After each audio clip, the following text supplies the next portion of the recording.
810, je to samozřejmě nástupce 800 a je to fotoaparát, který je zajímavý tím, že vlastně pracuje na tom, co ta 800 nějakým způsobem nastavila. Fokusem a podobně. Najednou vemete 800. Je přesně ten aparát, který vám ukáže, jak nevhodný je makroobjektiv třeba na portrét. Ukážu vám, nebo řeknu vám mý zkušenosti krátký s Nikonem D810. Ono, ten obrazový výstup je lepší, ale ten foťák má i další jako vychytávky. S tímhle i sem, to přijde v pohodě.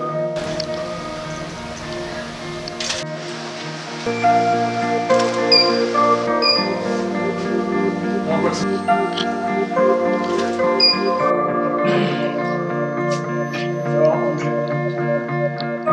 kdyby ten blesk byl jako přímo tady, možná to světlo by bylo zase ještě trošičku lepší.